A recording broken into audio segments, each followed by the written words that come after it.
Hello and welcome to another episode of Sermon Braindump. My name is Scott Dalen. I'm an ELCA pastor in Southwest Iowa, and I present these videos every week for a couple different reasons. The first of which is just to pull my brain out of the mode of background work over the course of the week and move into the process of actually writing and preparing the sermon that I will preach to my congregation for the weekend. That's the first reason I do these.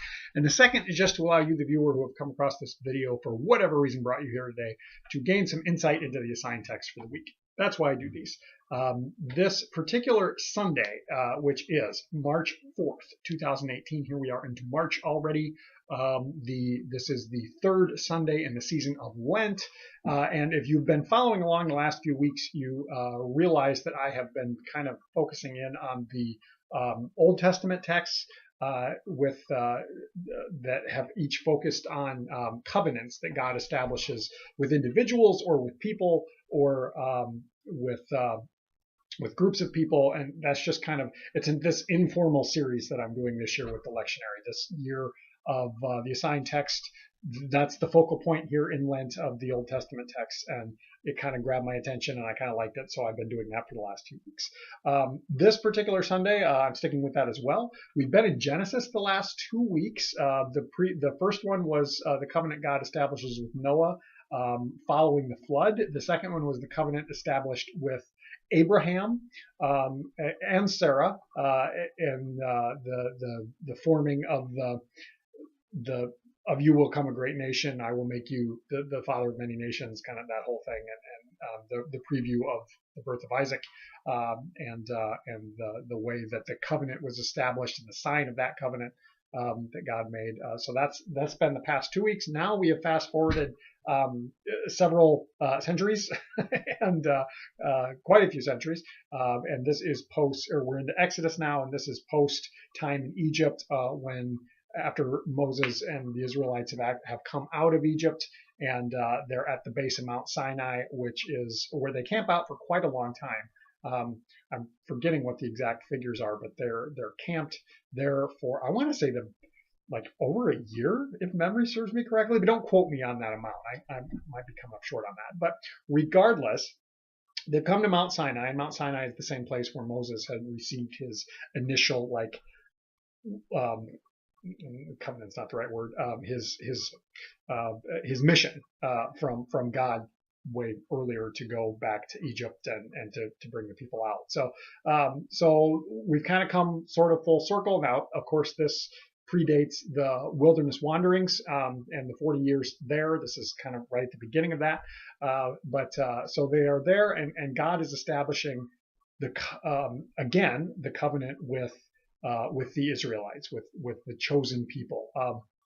And this is a pretty lengthy chunk of scripture to go through. It actually begins back in chapter 19, when they are there, and God pretty much tells Moses, consecrate the people, and in 3 days I will come down upon the mountain, and we're going to hash it out. We're going to talk these things over.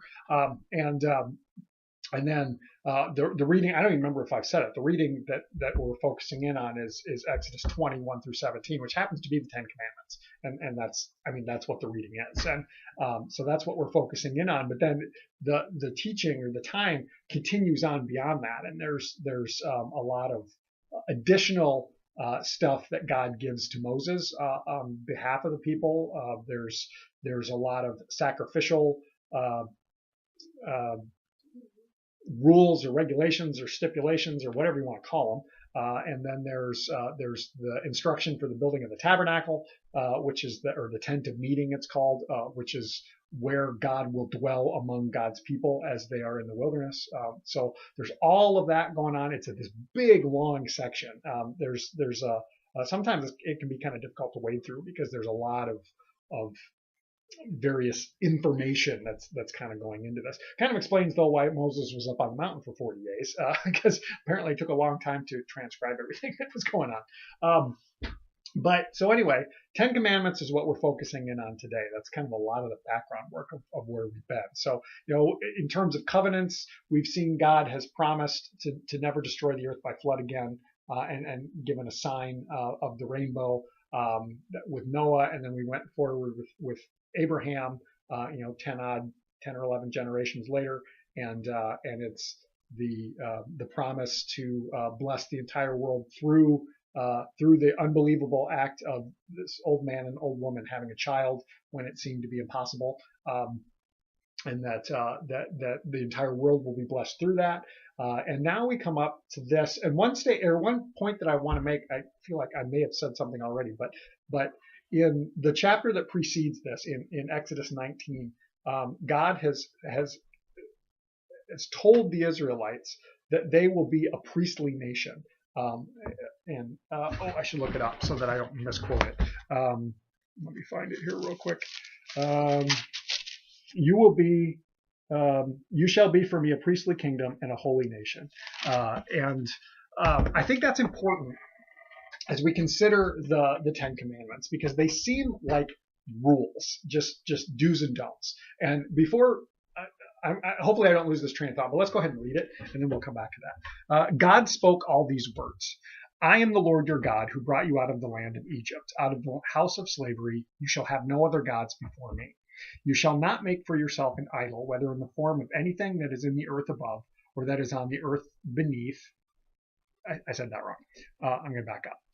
You shall not make for yourself an idol, whether in the form of anything that is in heaven above, or that is on the earth beneath, or that is in the water under the earth. You shall not bow down to them or worship them, for I, the Lord your God, am a jealous God, punishing children for the iniquity of parents to the third and fourth generation of those who reject me, but showing steadfast love to the thousandth generation of those who love me and keep my commandments. You shall not make wrongful use of the name of the Lord your God, for the Lord will not acquit anyone who misuses his name. Remember the Sabbath day and keep it holy. 6 days you shall labor and do all of your work, but the seventh day is a Sabbath to the Lord your God. You shall not do any work, you, your son or daughter, your male or female slave, your livestock, or the alien resident in your towns. For in 6 days the Lord made heaven and earth, the sea, and all that is in them, but rested the seventh day. Therefore the Lord blessed the Sabbath day and consecrated it. Honor your father and your mother, so that your days may be long in the land that the Lord your God is giving you. You shall not murder. You shall not commit adultery. You shall not steal. You shall not bear false witness against your neighbor. You shall not covet your neighbor's house. You shall not covet your neighbor's wife or male or female slave or ox or donkey or anything that belongs to your neighbor. There we go. Okay, so the Ten Commandments. Again, really seems like a whole list of do's and don'ts. This is what you are to do. This is what you are not to do.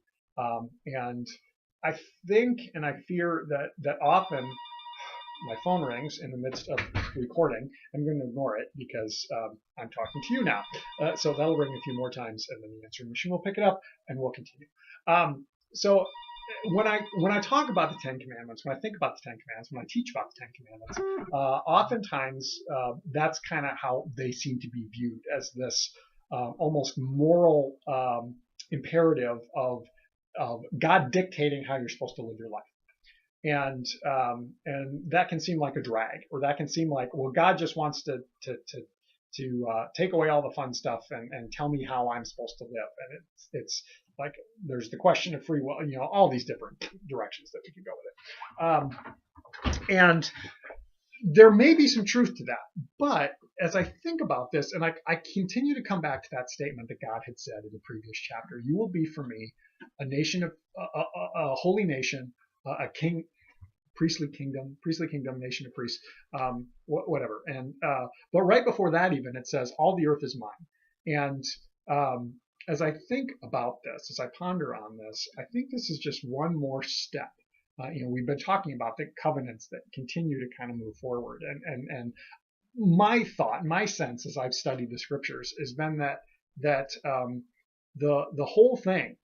You got to look at the big story, and it continues. God continues to invite humanity forward throughout the course of the history that we have, and I believe even onto today and into the future. God continues to invite us forward into something new, and I think this is just another step. We've had the various people, the various tribes, the spread of humanity across the earth, and the things that have happened. We've had the covenant that was established for Abraham and his descendants, and then they have grown into this nation, this Jewish nation or this Hebrew nation, and now they have come out of the realm of oppression and slavery in Egypt, and that they're reminded that their God is one who is not okay with bondage is not okay, with the exploitation of a people. Now I say that, and at the same time, yes, I also recognize, and it's even right in here, it talks about that they have slaves, that they have servants, that this still exists, and something could be said for the state of culture as culture moves forward, and as we look back, it seems barbaric, and it seems wrong, what we would call morally wrong to even consider that, and yet at the time that was the culture. And I'm not saying it's right, I'm not saying it's wrong. I'm just saying that as we recognize this, that this ongoing work of God in the world continuously moving forward, and is it ethics? Is it morals? I don't know. And I'm feeling like all of a sudden I'm off on a really weird tangent here, but it comes back around to this idea of the Ten Commandments and how do we consider them? I it's been my observation that in many ways they've been boiled down to this moral sensibility of like, this is how you're supposed to live.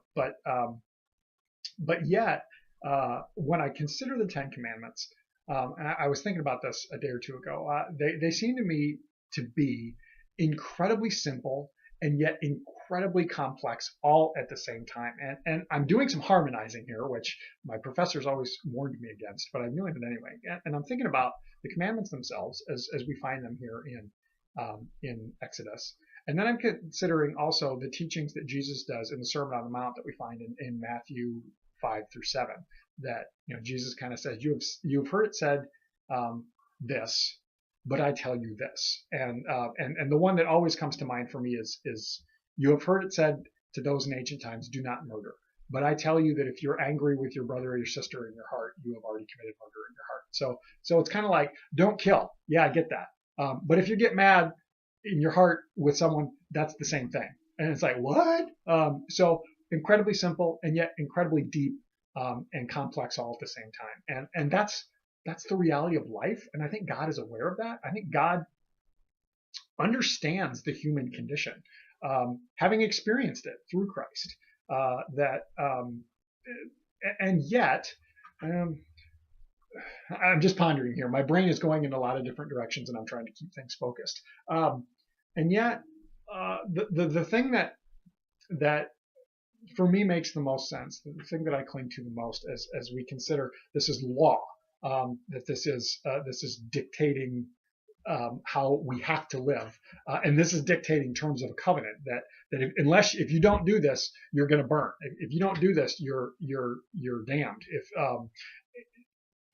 All of it ties in together. But as I think about it, and I heard this the other day as well, the Jewish understanding, and I could be wrong about this. I want to throw this disclaimer out about this. This is just something that I heard. I've not really researched it, but this is just kind of something that's in my mind, that when we translate something as law or the law, the Hebrew language is better understood as the way. Like this is the way to live, and how to live that good life, tov, which I've talked about before, that God intends for all life. It seems to me that if we look back at the creation, we see as God continues and does every step of creation, bringing order towards, other way around, bringing chaos towards order, and God calls each step good or tov, culminating in the creation of humanity, which God calls very good, or uber tov, tov tov. So it seems to me that in God's eyes, flawed, broken, whatever that humanity or creation is, it is still good. And at its root, it is good. That yes, we are broken, flawed people. We fail in the love of God. We fail in the love of our neighbor. And yet, the life that God has intended for us is inherently good. And this is a way to live that good life, to live that thing in harmony. And as I think about this too, there's a story when Jesus is asked what's the most important commandment. And he says, love the Lord your God with all your heart, soul, mind, and strength, and love your neighbor as yourself. All the law and the prophets can be boiled down to that, essentially. And when I'm teaching about the Ten Commandments as well, I remind the people that I'm working with that they're aimed in two directions. The first part is aimed at our relationship with God. How do we live in a way that honors God? And then the second part is, how do we live in a way that honors our neighbor? So that's the recipients of following the commandments, is that we live in a way that honors God, and we live in a way that honors the dignity of our neighbors. And so it seems to me that rather than viewing this as do's and don'ts and another listing of rules, another checklist that I have to do in order to be in God's good graces, it's more, how can I live my life in a way that that creates harmony among the God that made all of this in the first place, and with those who share this life with us. How can we live in harmony with the Tov life for ourselves and the Tov life of our neighbor, and the one who, the force, the one, the being, whatever we want to call it, that made it all and is drawing it forward in the first place.